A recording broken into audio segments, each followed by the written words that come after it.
viens de faire une initiative parlementaire, de contrôle parlementaire. Je viens d'adresser une question écrite à 3 membres du gouvernement, à savoir Madame la ministre d'État, ministre de portefeuille, Madame la ministre des Mines et Monsieur le ministre des Finances de la République démocratique du Congo au sujet de la signature par les 3 membres du gouvernement d'un accord de joint venture avec la société Primera.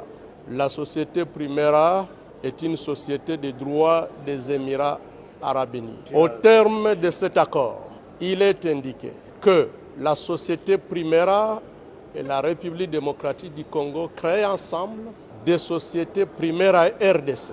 2 sociétés Primera RDC. L'une, Primera Gold, pour l'or, et l'autre, Primera Metals, pour le 3T. Mesdames et messieurs la presse, il s'agit d'une mafia organisée. Pourquoi? Chaque société Primera n'apporte que $20 000. Je dis bien $20 000. Primera Gold, $20 000. Primera Metals, $20 000. Et dans les $20 000, la RDC apporte 9 000 et la société Primera n'apporte que 11 000. Mais à cause des 11 000 $, les 3 membres du gouvernement accordent un monopole pendant 25 ans pour l'or, pour le coltan, pour la cassiterie, pour le cobalt, bref, 3T pendant 25 ans pour toutes les provinces du Nord Kivu, du Sud Kivu et du Maniema. Mesdames et messieurs, c'est inadmissible. Maintenant, en termes d'obligations, la République démocratique du Congo s'engage à engager la société Sakima, qui est propriétaire de tous ces gisements, à signer un accord avec la société Primera pour 25 ans, en sorte que, à raison de seulement 11 000 $, Primera soit la seule société à pouvoir commercialiser l'or congolais, soit la seule société à pouvoir commercialiser le coltan, le cobalt, la cassiterite pendant 25 ans. Et ce n'est pas fini. On accorde à la société Primera un régime fiscal privilégié, plusieurs exonérations inédites, et là où elle doit payer au taux de réduction scandaleuse. Rien que pour le coltan, les sociétés congolaises et entités de traitement congolaises payent 12% de la valeur de chaque marchandise, du moins de la cargaison des minéraux, à l'exportation. Là où les sociétés congolaises payent 12%, Primera ne payera que 3,5%. Nous avons calculé uniquement pour le coltan, le trésor congolais paye 80% de ses revenus. Au cours d'un mois, à voir le flux, nous perdrons 500 millions de dollars chaque mois pour les 3 provinces et pendant 25 ans. Nous avons donc dit que c'était inadmissible. Nous avons posé la question aux membres du gouvernement concernés parce que, comme vous le savez, le régime conventionnel a été abrogé par le nouveau code minier.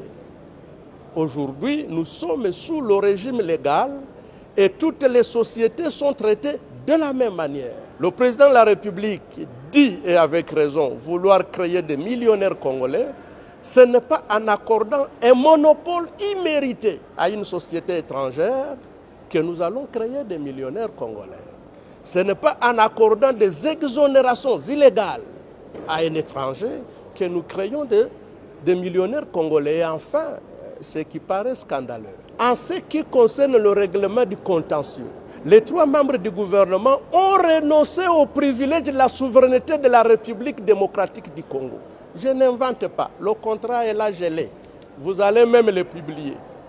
En ce qui concerne le contentieux, les 3 membres du gouvernement mettent à égalité la RDC avec une société privée en disant que, en ce qui concerne le contentieux ou l'exécution des décisions arbitrales ou judiciaires nées de cette convention signée, la République démocratique du Congo n'invoquera pas son droit à la souveraineté, ni des immunités y attachées. Ce qui revient à dire qu'en exécution d'un jugement produit par Primera, nous pouvons nous retrouver avec le palais du peuple saisi, les comptes du trésor public saisis, Le palais de la nation, des immeubles, les symboles de souveraineté ne sont pas protégés. Disons que ce n'est pas normal.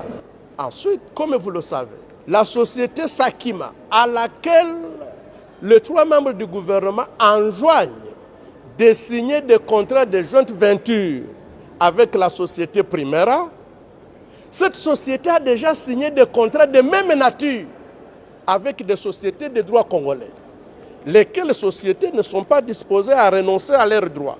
Ils viennent de faire des déclarations. Il s'agit de la société Amir SARL, CDMC SARL, Stone Mining Company SARL.